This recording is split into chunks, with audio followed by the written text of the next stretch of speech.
It depends on what my mood is, but but usually I love to talk about the background and the backstory, and because I think there's, in my performances I don't often explain. I mean, actually, lately I have been explaining. It really depends on the audience. So that would be almost sort of like stage banter of sort of setting the scene for people? Yeah. In fact, I just did that Saturday night in Florida. And it's a older piece I premiered in 2017. And usually when I create a solo work, I tour it for a couple years. And then I just premiered a new solo work last October. So that'll have like a 2-year life. And then this other one, who knows if it was, I think April is the last scheduled gig I have of this last solo piece. But that one is called 9 Doors, and it's in 8 languages. It's got a lot of different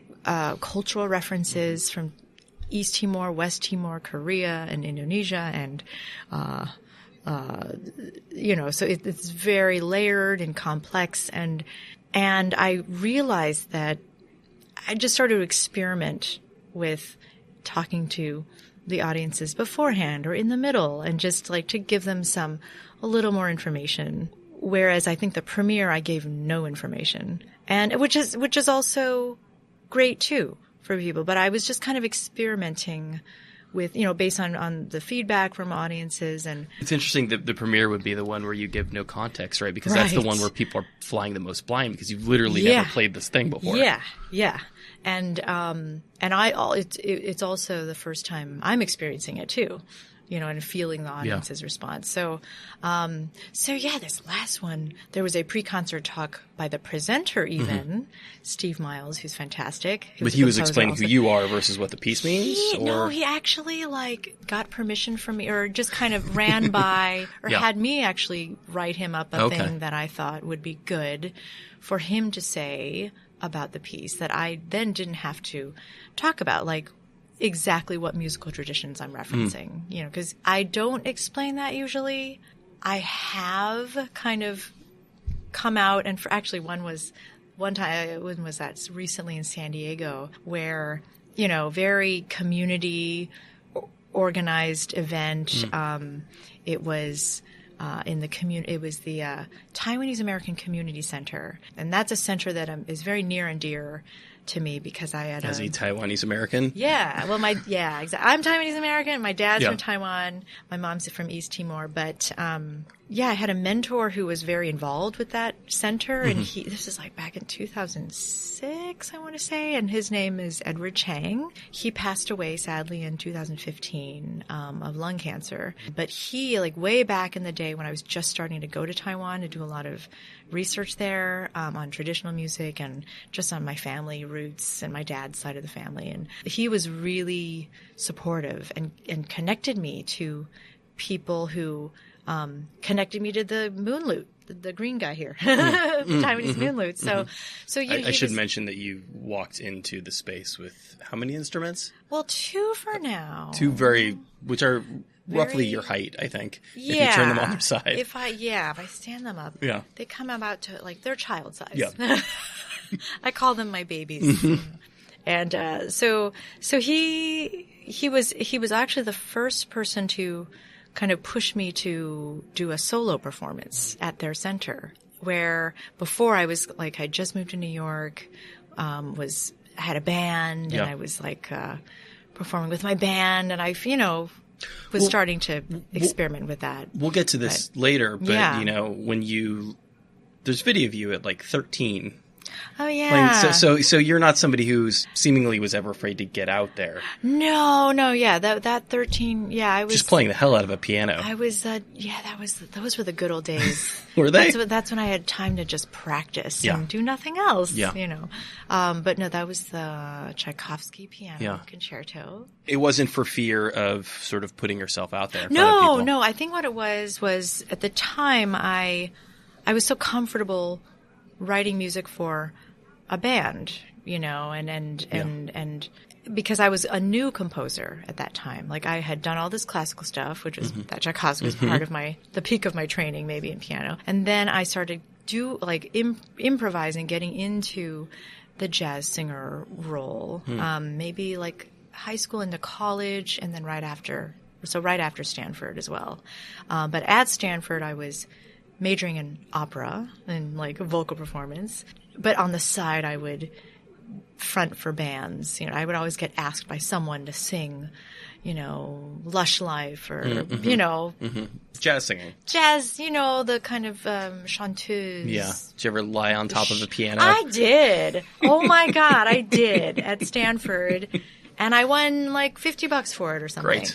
It was the Asian American talent show. Okay. And it's so funny. At that time I was so kind of, I think this happens to a lot of American-born Chinese or Taiwanese or, is that they have this denial of their own background because they just don't want to be made fun of. And this is from like very small child. Your first generation, is that right?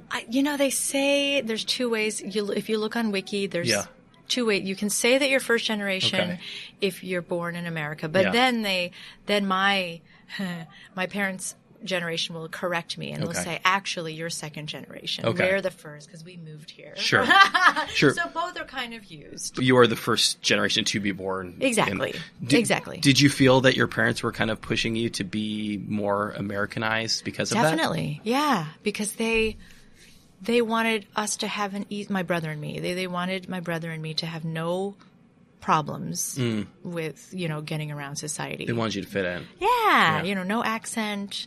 No. Yeah. No. Which Peoria? What's the makeup Peoria, like in Peoria? Is it pretty white? Well, that time it was pretty non-diverse. Yeah. I like to say non-diverse. It was pretty white. But I went to school north of Peoria, so it was even more. In like there were cornfields just where we lived. Homogenous, I think, is the nice way of saying it. Yeah. And, let's see, in my class, you kind of grow up in the same class of kids. And, there's one Korean girl. There was, that was it. There's one Korean girl. Then once I got to junior high, there were, 4 African Americans in the whole. How many kids even was that? I can't even remember. But once you get to junior high, you add more kids, more grade schools put together. Sure, they feed into the school. Yeah. And then there were 2 sisters from Vietnam who moved later. So in high school, there were 2 more Vietnamese girls, and then there was a Japanese girl who came in. Anyway, it was like... I love, because I went to school in California in these big schools, and the fact that you can actually remember each one is incredible to me. Yeah. So it was that was the way it was. So it was so much. I was just so in denial of my own heritage. I was tired of being made fun of. I was tired of being called a chink, and that was pretty common growing up. Yeah. Oh yeah, by all sorts of characters, younger than me, older than me.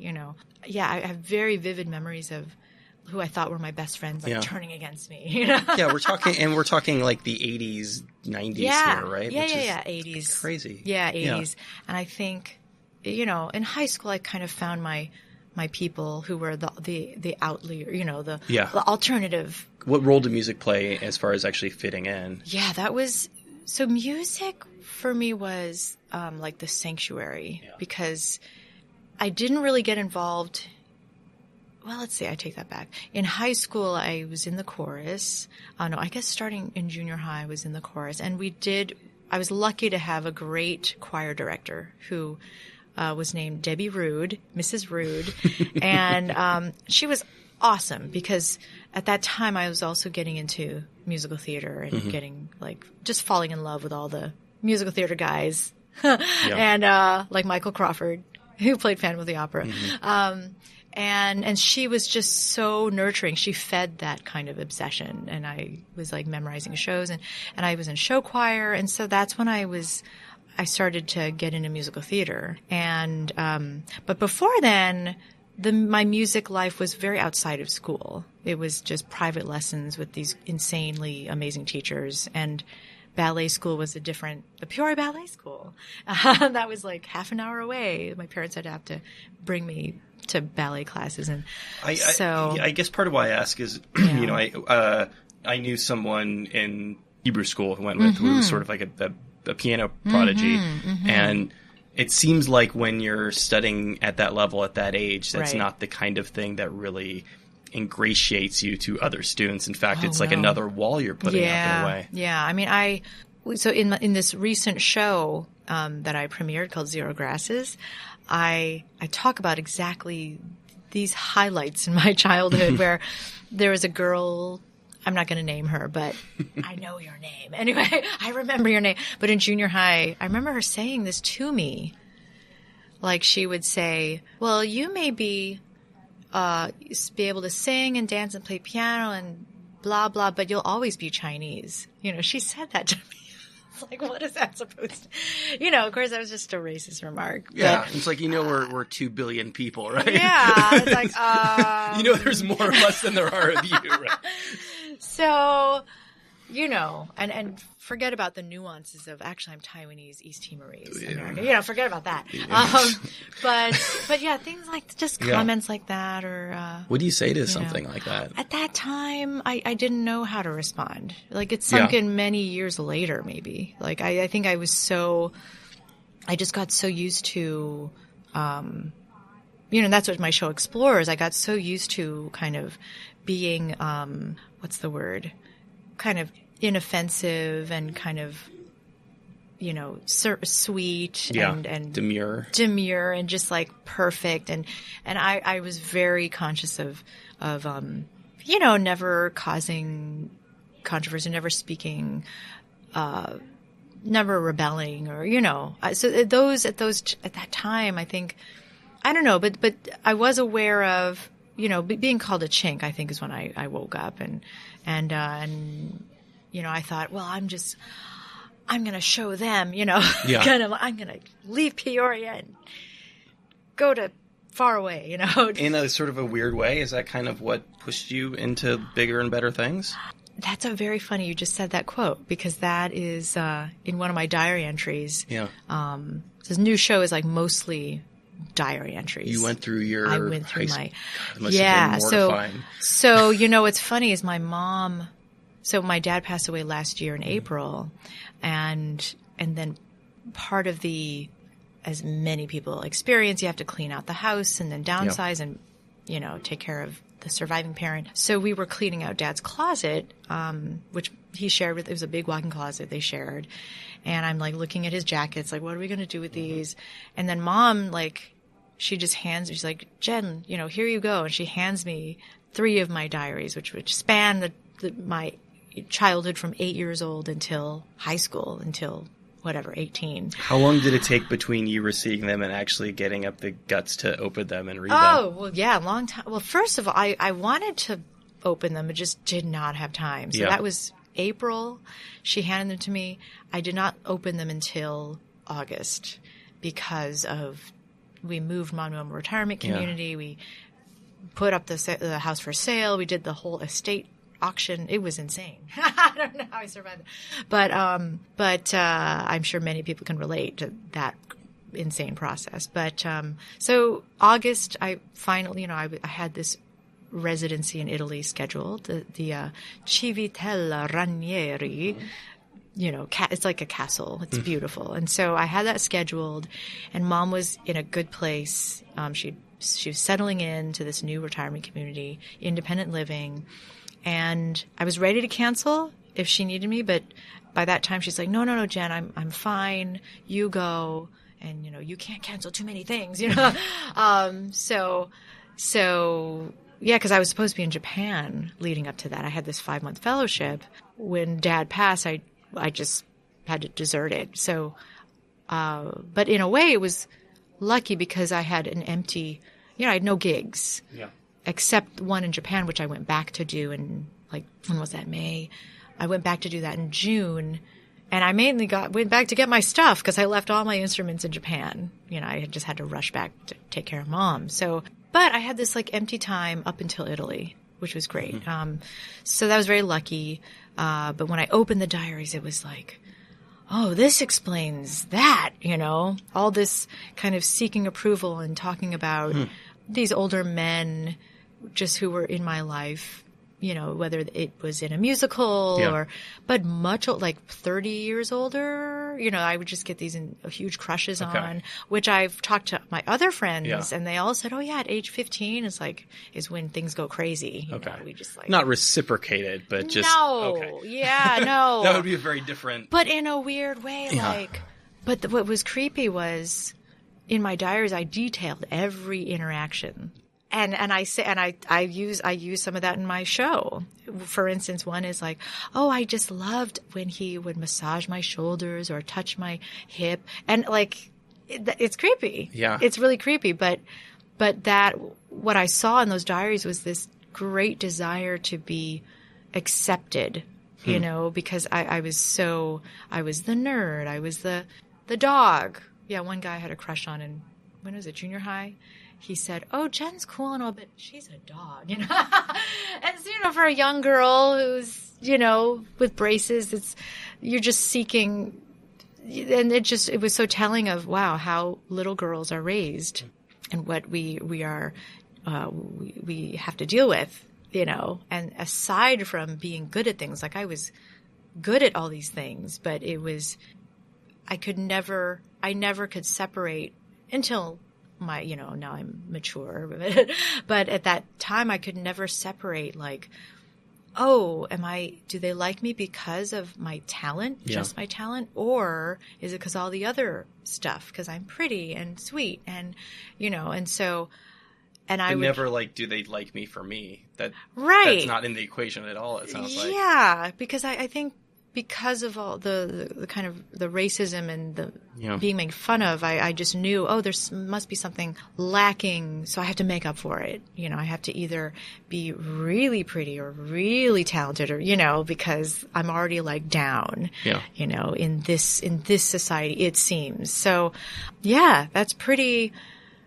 I saw in my diaries wow, this is very deep, and I think a lot of situations. I do touch upon, I kind of give a nod to the Me Too thing, but it's,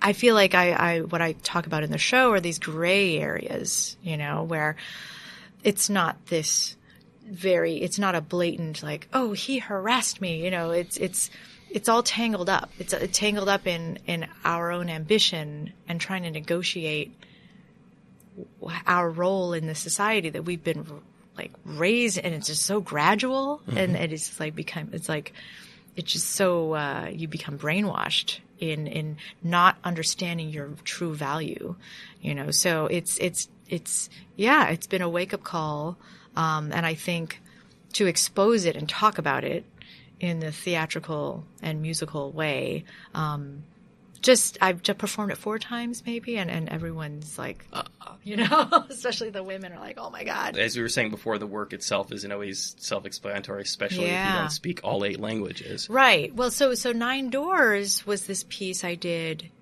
kind of really inspired by my research in Indonesia, my time in Java and in Korea and West Timor. It was kind of like a really personal reflection on that time. And the core of the story was the passing of a Javanese friend who was an amazing wayang kulit shadow puppeteer. So wayang kulit is the art of Javanese shadow puppetry. Yeah. And he was a young master, who's 30 years old and kind of a rising star and already collaborating with, people around the world, and he was killed in a car crash. So, and with his wife and baby son, it was all 3 of them. His daughter survived, 6 years old, amazing young woman. She's 11 now, and I'm very close with my friend's parents, who are this girl's grandparents, and from the father's side, and so they send me pictures, and I'm in touch with her. She's that age that you were when you were first started going through that. Yeah. So it's I haven't seen her in person since the accident. I've seen his parents since the accident, and they were showing me videos of, she's an amazing dancer. It's just in her blood, because her mother was a dancer, from Banyuwangi. So it's a tradition, from East Java. And anyway, so that work is very, it is personal, but it's in a way, it's kind of showing, it's almost like an homage to all the traditions, not all, but my favorites at those times. So like, East Coast shaman music from Korea, I kind of rearrange and reimagine, I compose inspired by that kind of music. And then also, of course, Javanese singing, and dance, Timorese music. So it's like, it's so researched and so layered. This new work is very theatrical, and that needs no explaining. It's like, very, very basic things. Like, you break up with a long-term partner, your dad dies, and you're dealing with boxes. So most of my set are boxes. And then I project these childhood photos onto the boxes, and I rediscover the diaries in one of these boxes. It's very, like, my friend says, this could be a Broadway show, Jen. This could be a long-running, like, Broadway. And perhaps it might be someday. But it sounds as much like a play as a it really concert. Is. Yeah. It really is. And then it kind of progresses into no more words and no more dialogue or act. It's purely song. And then the climax is the last piece, where it's the lute and me, and the lyrics are like, you will let go of all things that bind you, like memories that comfort you. So I have to sing it. like memories that comfort you comfort you through being, I had to sing the thing. Anyway. You feel free if you want. Oh, wow. Cool. I just pull out my lute right now. But it's a very empowering song. Yeah. And it's very, it's just the climax of the song. And that song comes right after I play a video that kind of shows up in mysterious ways throughout the show. It's a video of me with my phone. I recorded this video, like, from the car seat, the back seat of a car. Dad's here, mom's here. And I'm just like, it's so crazy, because that was the last Christmas we shared together. And we were driving to Galveston, which is like, my dad loved to go to Galveston, which is an hour away from where he lived in Houston, outskirts of Houston. And we would just go have seafood, walk on the beach, and then go home. It was like something, we became a kind of Christmas tradition, because they retired to Houston in, 11 years before he passed. So before that was just cold Peoria. Yeah. And then they... Galveston. Yeah. Isn't that a Jimmy Webb song, Galveston? Oh, maybe. Yeah, there's a great like Glenn Campbell song called Galveston. Interesting. Yeah. See, I'm so ignorant. Oh, yeah. Like, it's like, this is Americana as it Whoa! gets. Yeah. Wow. I mean, on some levels, it sounds like it had to be your most personal work. Oh, it's for sure. Yeah. It's like, it's exhausting to do because it's so personal. Which is, what's funny, the way you're describing it is, versus the other work, which, like, requires translation and requires you to explain it. Yeah. It's not only your most personal, but it's the one where you're just putting yourself out there. It's almost all in English. Yeah. Like, there's 2 lines of Mandarin Chinese. There's Spanish, because Spanish was really important to me growing up. Yeah. Because it was like, when you can choose a language. So for us, it was either Spanish or French. So I chose Spanish. And then I got obsessed with Afro-Cuban music when I was at Stanford. But it really came from the language. It came from, because I can speak Spanish. And so I went to Cuba a number of times. And then I was in a salsa band when I was in the Bay Area. And I would, like, maracas. I did the whole thing with the sequin dress. And so I was like, maybe I'll be like a famous, whatever, you're singing sones and boleros. And, like Tito Puente or... Yeah. And then they all call me La Chinita, so I talk about that in the show. And, but other than, it's mainly in English. And so why the most personal work is the one that you kind of, in a way, cloak the least? I think it was the time. And there are events, like all this the first scene is me playing myself as well as a fertility doctor, because it opens with this appointment, my first visit to a fertility doctor's appointment office, and because at the time I was in this long-term, 12-year relationship, and we were starting to talk about having kids, but we were both artists, and it became clear that one of us, being me, could see that it could work out. Oh, sure, we can have a kid, and I can, maybe stop touring for a while. But he just couldn't see it working. So we eventually broke up. So the piece kind of begins with that.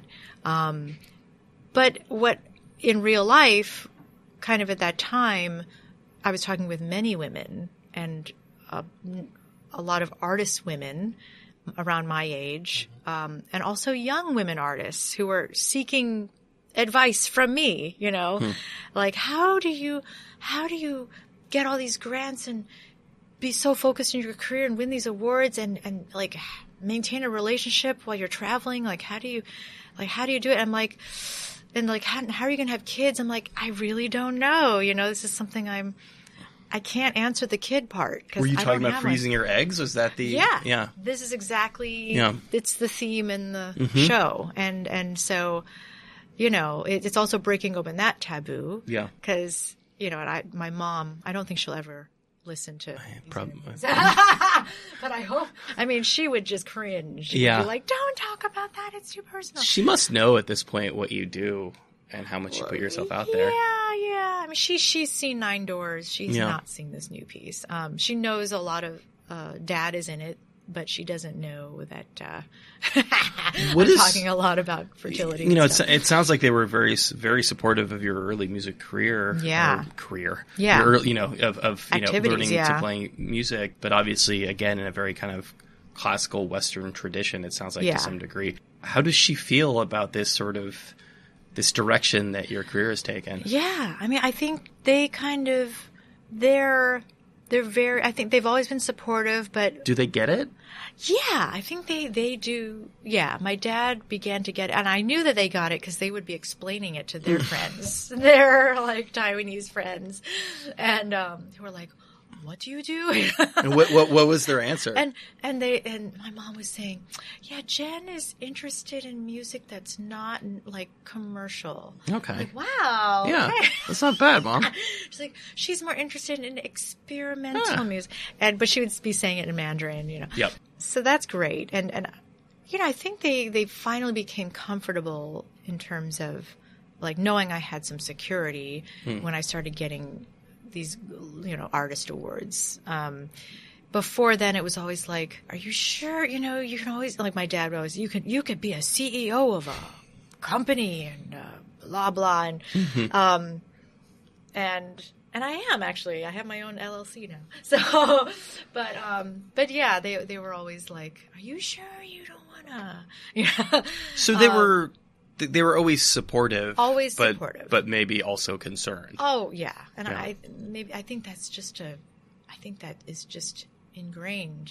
I don't know. I don't know how I'll be as a parent. Like Asian parents, it's like there often is a lot more micromanaging than that from what I understand from friends. Yeah. I think I'm luckier because I'm the daughter. I think my brother had a tougher time kind of doing his own thing. Like, is he a CEO? They wanted him to be a doctor, of course, and he didn't go in that direction. He now is a volleyball coach and has his own academy, and volleyball is his passion. Yeah, and he coaches high school girls in St. Louis, and he's great at it. Yeah. So you both did really fun stuff. Yeah, and I think he's.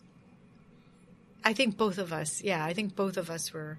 Kind of broke away from the but I think my parents were maybe more accepting of my path because I was a daughter. Who there's always like, are you older or younger? I'm younger. That probably helps too. That too. But I think the firstborn in America, there's always more pressure on her. Yeah, so but they've long been really accepting, but I think it took some awards to get them there. When did music turn from something of of a way of fitting in or a way of seeking people's approval to a form of, you used the word rebellion before. What did it turn into rebellion for you at some point? Yeah, I think when I started, well, I think the underlying thing, once I got over that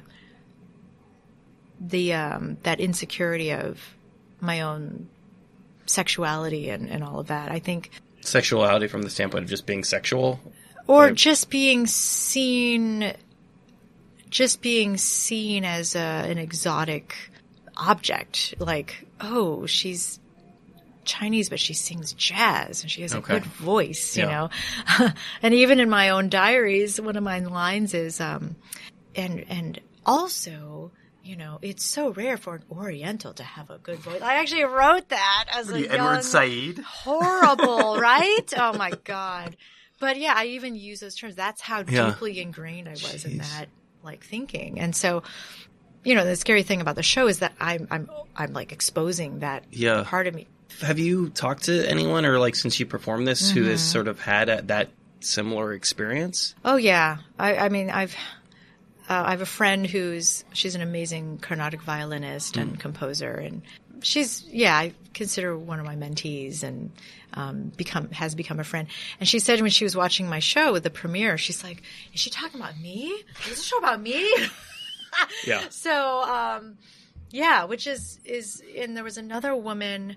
Of course, she's of Indian descent. She's South Asian descent, born in America. Also, there's a young woman who's a Caucasian woman in where was it, in L.A., Irvine, and she came up to me after the show and she said, "I just want to thank you for reminding me of my value, because there's this scene where I get involved with a much older man who is like top of his field, famous, and I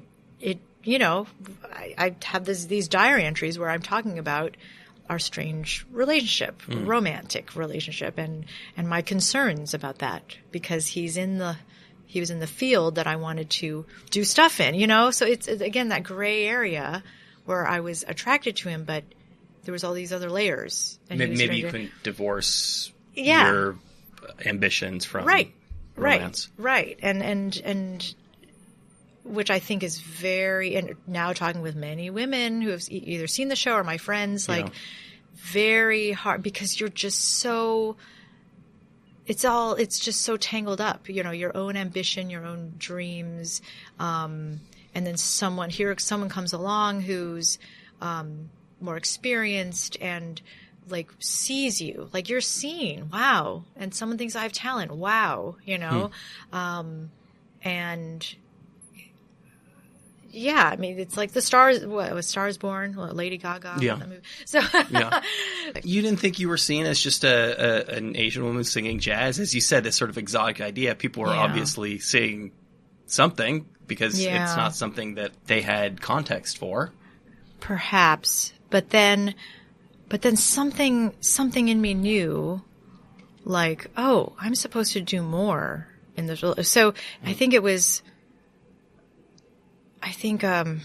maybe after I'd been living in New York for a while, I had apprenticed in Steve Coleman's band for some years, and then I kind of found, oh, let me just focus on the music. Let me just focus on what I'm creating, and let everything I create be something that is not fitting into a stereotype or not what people expect. Focus on the music versus what were you focusing on before? I think it was much more either persona or again, just how people perceive you. Yeah. I was so focused on that and getting kind of caught up in that, and I was like, well, let me just focus on my research and creating work that is not out there, work that I would want to hear, work that would inspire me. And so I just dove into these, first traditions from my heritage in East Timor and in Taiwan, and getting obsessed with languages and learning as many languages as I could. And then focusing, I just was fascinated with women's songs. So especially elder women's songs, like these old songs that these old women sang. And so the more, and then I suddenly had all these amazing women teachers, so I was just I think that was a big difference. Maybe I'm just realizing that now on this interview, is that my teachers all became women. Yeah. Most of my teachers. And I just focused on kind of their power and what they had to offer and kind of their guidance. So it was a great kind of refocusing, and then I wanted to kind of bring their work to light and like talk about them and talk about how great they are. And, so that was, a big shift. And I think in terms of, I knew that politically that was, this is really important. These are voices that are not heard. Yeah. And these are perspectives that are not heard. And so that, I don't know if you can just call it political, but I think I realized, I have agency and people are listening now. So let me give them something really substantive to listen to, and their stories. And, let me talk about this little girl who's 6 years old and reference these woman warriors from the Wehali Kingdom of Timor and like the first shaman of Korea and like talk about her story. And I think kind of leaving, classical music is that foundation, that training was so important to me. And then like entering, kind of diving into improvised music, creative music, that was so important as well. And I think I don't leave, it's like I'm just collecting, I'm just like gathering as much incredible information as possible and absorbing it. And as I kind of go through different communities around the world that are so open-armed and kind of allowing me to just sit and learn, the Sindenan, which is the singing that goes along with Javanese gamelan. Like I spent 2 years in Indonesia, nearly like 22 months, like just kind of sitting next to my teacher named Bu Chendani and just like singing along with her and imitating her voice and her, her stories and just like that patience. And then just their generosity and kind of knowing that I was this weird composer, it was amazing that they were so, and continue to be so generous and so loving, It's interesting that you say 2 years, like, all this time I spent doing it, but you're describing all these things that, you could easily spend a lifetime or more. Absolutely. Focused on. Absolutely. Do you ever sort of feel like a musical tourist? No, because I think 2 years, like when was I? That was 2011 to 2013, and then I added a year, 2014. That was like, I just released an album on Pi Recordings as the first like label that supported my music. That was like a time when I should have been touring and like hustling and doing the thing, the career thing. And I was like, nope, I'm going to do this Fulbright. I'm going to disappear for a while off the scene. And I had a one-way ticket. I had no return ticket. Yeah. So, and I turned down many commissions and gigs and festivals. And because I realized, those gigs will always be there. Let me go deeper into, these traditions and let me forget about career for a while. What was it about? So, again, we've only got so many years on Earth, and you have so many of these different interests. Right. Why was that the one that you wanted to spend 2 or 3 years on? Let's see. I mean, there's a number of reasons.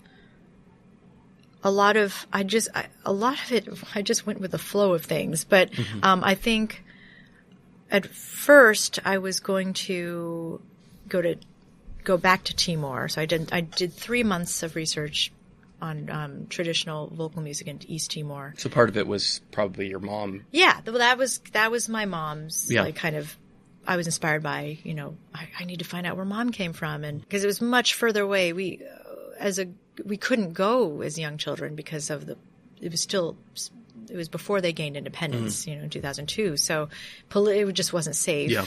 So I didn't go there till 2010 because there were still when was Ramos Horta attempted assassination? It was like 2008, I want to say. I can't remember. But no, 2006. I can't remember. But things were still sticky. But by 2010, my mom's like, okay, yeah, it seems like it's safe, and your uncle's there now. So I was after those 3 months, I was thinking, oh, let me do much longer, because it was so incredible. The singing there, it just incredible. And so, let me go live there for 2 years. But they didn't offer a Fulbright there. They didn't offer. I think it's mainly because they didn't have a university, or Fulbright didn't approve of a university. Or maybe Dealey University wasn't at the level at that time. Now they do offer Fulbrights through Clinton. It's like the Clinton Fulbright scholarship. So I have met Fulbrighters now, like on my return trips, who are on Fulbrights in East Timor. I'm very jealous. But so then I thought, well, let me go to somewhere closer, which is Indonesia, which is close to East Timor. And also I had visited for 8 days during my Timor trip. I had just taken a little trip to Java, and because I was fascinated with Java as well. I just knew a little bit about gamelan at that time. And so long story short, I made a connection with a teacher there through a friend. And she was the one who planted the seed when I started learning some singing from her in those 8 days. She said, you should come back for 1 or 2 years, And you look at your watch. And literally, and I'm like, oh, so that was the seed planted. And then, so that's why I was like, wow, well, if I can't apply to Timor, let me apply for Java. And lo and behold, I got it. So, as a musician, and not as a graduate student or anything, I was not pursuing a degree, postgraduate degree. What I found out later was that it's pretty rare for academics to get it, this type of scholarship. So, because it was a Fulbright student, Fulbright. So basically you can just go and do your research. You don't have to teach. You don't have to do anything else. You just do your research. So, I was very lucky.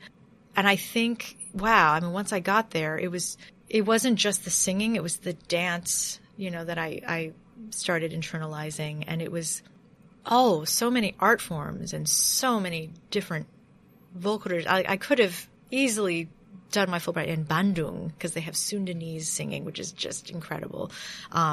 Or in Bali, where I spent a lot of time. There's incredible singing in Bali.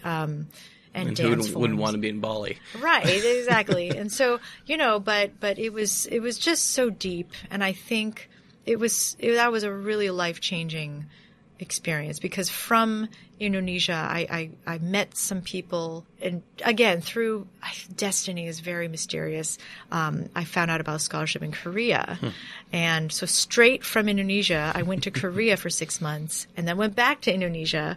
And in Korea, I got to start studying pansori, which was another dream that I had a little seed planted back in 2010 when I first heard about pansori. And so it's just so many. I will write a book someday, but just so many. So it's not like it wasn't a conscious decision, like I'm going to choose Indonesia. It kind of just, it chose me. I felt like, and just very fortunate. And the artists that I met I feel like the artists that I met in Indonesia, there's this great filmmaker named Garu Nugroho who directed my first solo work right after I came back from Indonesia. And he was he still is. He's just this inspirational force of nature. He inspires many and mentors many artists in Indonesia and around the world. And when I saw his film Opera Jawa, which was a perfect marriage, you can Google it and find it online. Perfect marriage of really contemporary avant-garde with traditional, just deeply gorgeous, not just Javanese, but different cultures from Indonesia. And he has the same fascination I do with marrying those things, and seeing, there's no conflict at all. I mean, because if you listen, are you finding the common themes between them? Yeah, I mean, it's because to me, like if I listen to the very pure old, like traditional singing or the dance, it's to me, it's like I can see it and I'm like, wow, that is so futuristic, like I see how I mean, I don't know what it is, but there's no, I guess with what I love about when you get to see traditions in like their setting, like whether it's a fishing village in Korea or if it's like in this tiny village where they're doing a gamelan for someone's circumcision, they call sunatan, and they still have these ceremonies. And when you just see it in the real setting and you see how the community it's mainly about the community, how they are taking in the performance. It's you see, it is so functional. This is such a part of their lives. It's not a performance. It's not a concert. It's like, let's go down to, Ibu, I can't think of a name right now.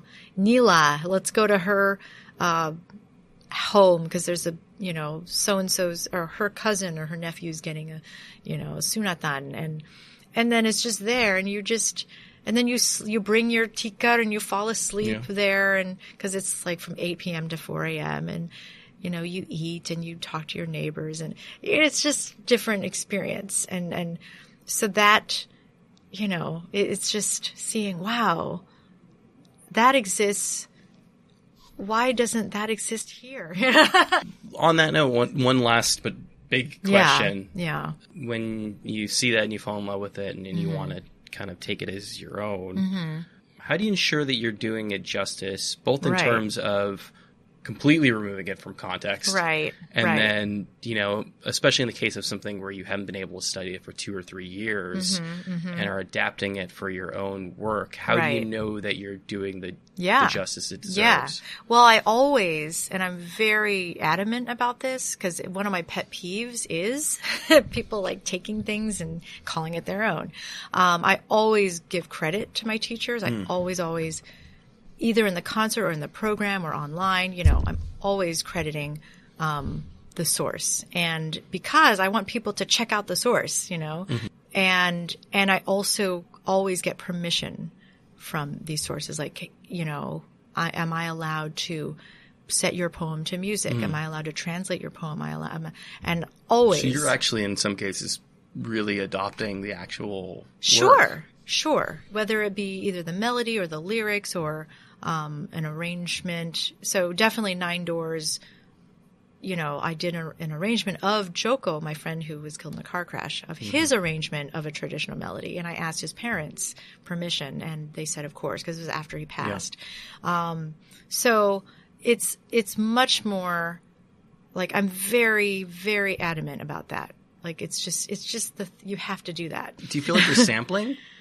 No, because very explicitly in kind of the hip hop sense. I mean, yeah, no, I know exactly what you meant. I think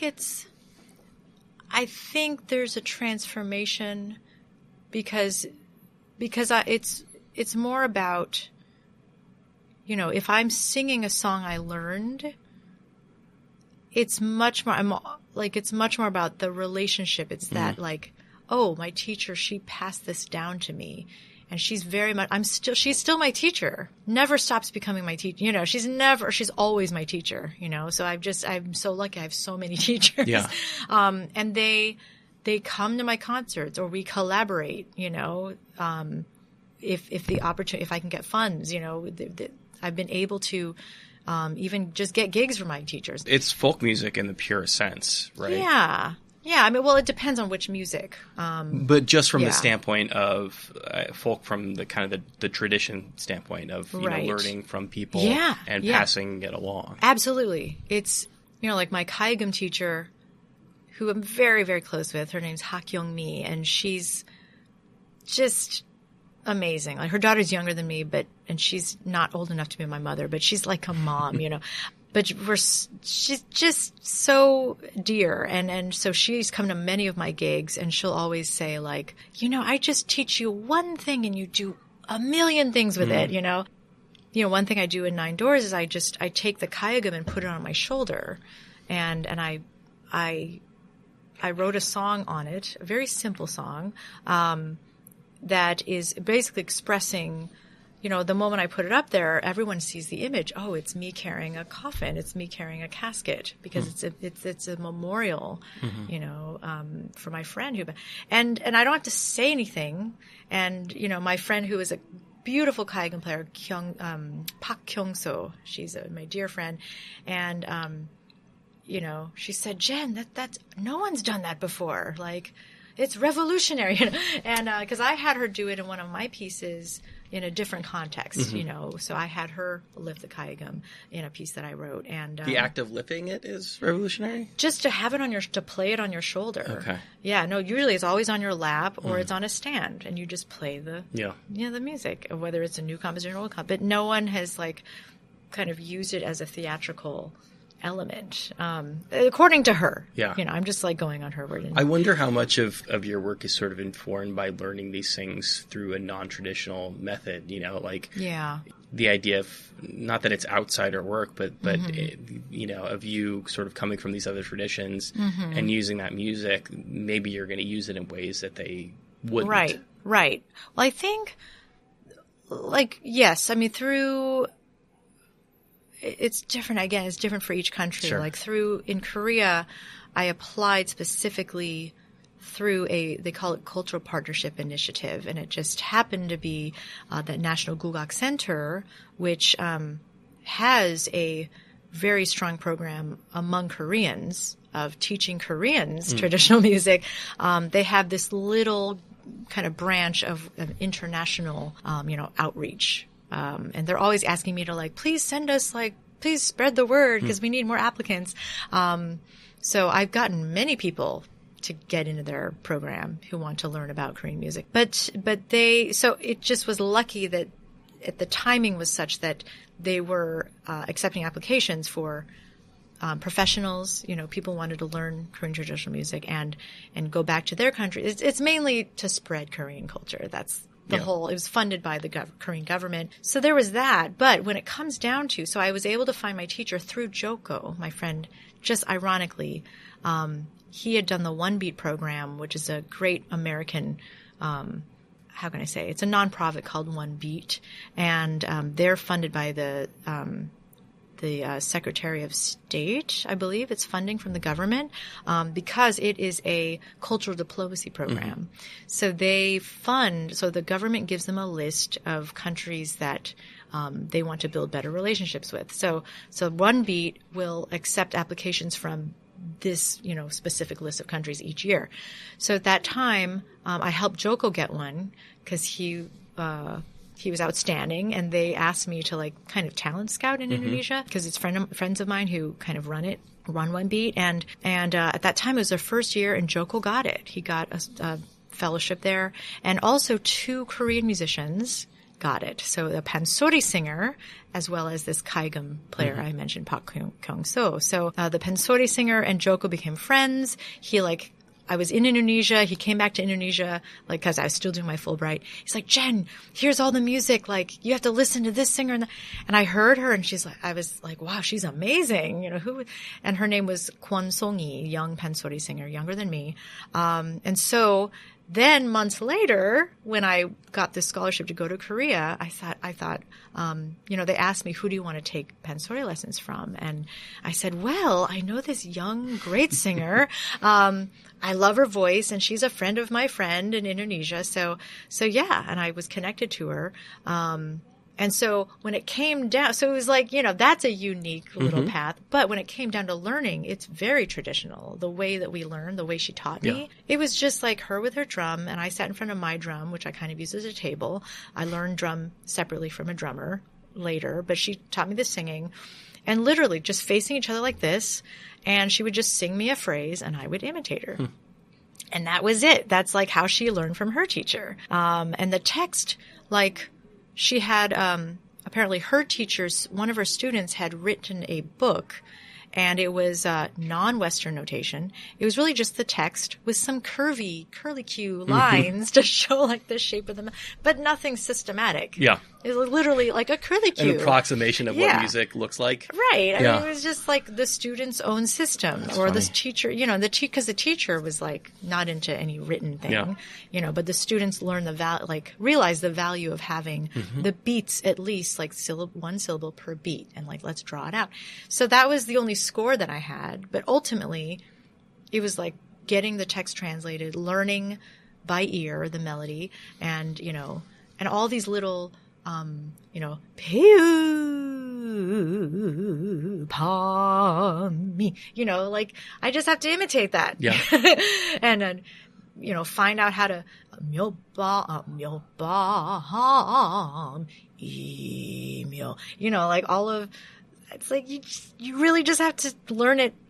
There's no shortcut, you know, and then memorizing it, you know, you got to learn the meaning, and then you got to learn Korean. There's no shortcut for learning Korean. So, yeah, I think, you know, the language is really what I think is the hardest, because you really have to live in a certain place to learn that. You know, I can get around 10 languages now. It takes time to keep them all, keep them up. So that, I think, is another, like, you know, kind of, that shows your dedication. Like, can you speak the language? Yeah. Okay. The fact that you're here. Yeah. Yeah. Yeah. You mean here as in this room? No, the fact that you're in Korea, speaking Korean, sitting in front of her with a drum. Yeah, exactly. I think, that's if you're willing to, like, sit through private lessons 6 hours a day, 8 hours a day, you're dedicated.